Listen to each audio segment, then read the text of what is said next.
Hello everyone, I'm meteorologist Charlie Ironmonger. Thank you so much for joining me today for your 1 p.m. news and weather updates from the First Alert Desk. Now, I want to highlight a wildfire that actually jumped a containment line earlier this morning in Onslow County that has now multiple fire crews responding to the fire.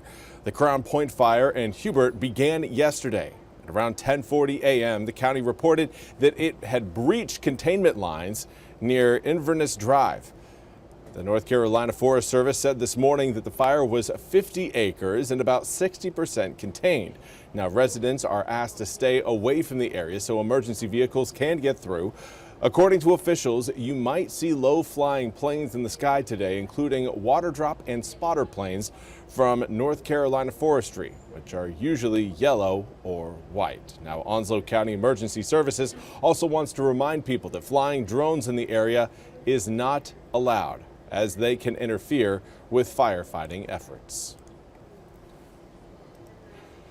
And now we turn our attention to the ports of the United States that are already starting to feel the impacts from President Trump's tariffs and trade war. NBC's Steve Patterson has more from Los Angeles. Yeah, ground zero for the trade war with China is absolutely here in Southern California. These two major twin ports, the Port of Long Beach, Port of Los Angeles, which is behind me, account for about 40% of this country's imports, 30% of its exports, and about 50% of all that traffic is business done with China. So now we are starting to feel the ramifications of the 145% tariffs on Chinese goods, which has meant about a 35% reduction in cargo projected for next week. It means also about a 25% reduction in the amount of ship traffic for the month of May in its entirety. What does that mean? It means a lot for the people that live in this community, for the longshoremen. There are about 15,000 of them in this area, a reduction in the number of their hours. And then with that reduction in traffic, it may mean a reduction in the labor force, people getting laid off. And that, of course, extends all the way down the supply chain, the wholesalers, the suppliers, the mom and pop truckers, not to mention the mom and pop businesses in this area. And all of this will eventually extend and hit consumers. A lot of that cost at the retail level has to get passed down at some point. The prediction is the next few months, if not the end of this summer, we'll start to see consumer buying power decrease significantly if the tariff situation doesn't change. Back to you. Thank you very much, Steve, for that report. We now turn our attention to your weather forecast, where today we are seeing a slow increase in cloud cover. A lot of mid to high level clouds are currently progressing their way across eastern North Carolina. You may see them, you may not. They're very thin.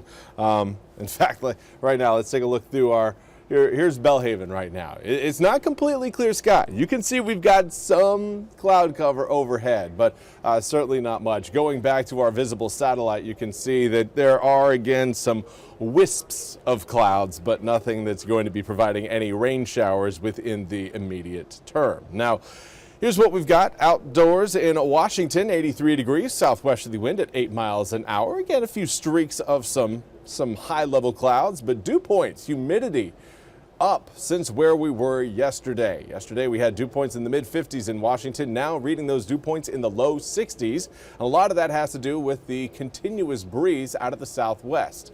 Now that's going to continue to bring in more heat and humidity, and eventually that will lead to a better chance of rain.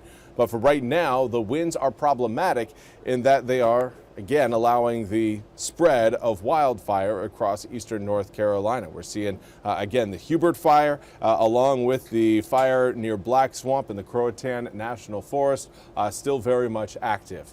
Right now, air temperatures reading in the low to mid 80s across many inland areas. Those of you watching a little bit closer to the coast, not seeing quite the same heat in Hatteras. We've got 76 degrees along the Outer Banks in Hatteras, and we've got 77 in Beaufort. Right now, Manio at 80 degrees, enjoying the southwesterly wind along the northern Outer Banks. That's certainly helping warm them up, whereas the past several days, the northern Outer Banks has actually been one of the cooler spots on the map. Now for the rest of this evening, air temperatures are going to be dropping from the mid 80s at 6 down to the low 70s by 11 and into the mid to upper 60s by the time we reach tomorrow morning. After that, we'll see again cloud cover and sun breaks kind of casually roll across the sky. We're not going to see completely blue skies, but we're also not going to be seeing completely gray skies. We will have enough sunshine to take us not only back into the 80s, but back into the mid potentially even upper 80s. We will also have the support of those south-southwesterly winds. Let's take a look at, again, our rain opportunities. May see a few showers try to approach the east later on tonight. I think those of you watching along and north of Highway 64 will have the best opportunity to possibly pick up a few drops later on tonight into tomorrow, but we'll see a better opportunity for rain showers showing up as we head into the weekend. Specifically late Friday evening, we'll have our first frontal boundary roll through eastern North Carolina, and then you can see it kind of forming further back towards the west, another front that will trail the one you're seeing on your screen across Indiana, Kentucky, Tennessee, and Arkansas. That's the initial front that likely is going to be moving through the east coming up late Friday night.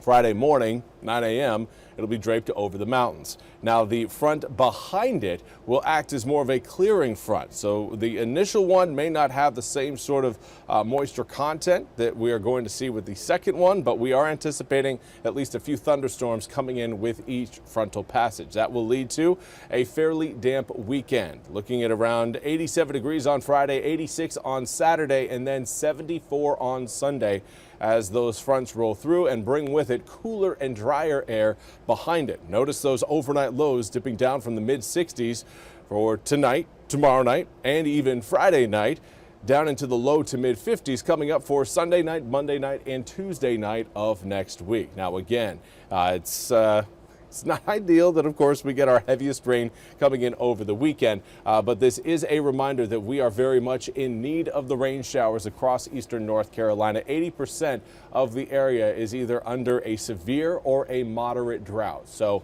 again, getting these rain showers in is a good thing. And the fact that you know about it early hopefully allows you to maybe come up with some plan Bs if you do have any outdoor activities already planned. That's all we have time for today's what we got 1 p.m. news and weather update from the First Alert Desk. I want to thank you all so much for joining me today. We'll be back with more news and weather coming up at the top of the hour. Until then, I hope you all have a wonderful Wednesday.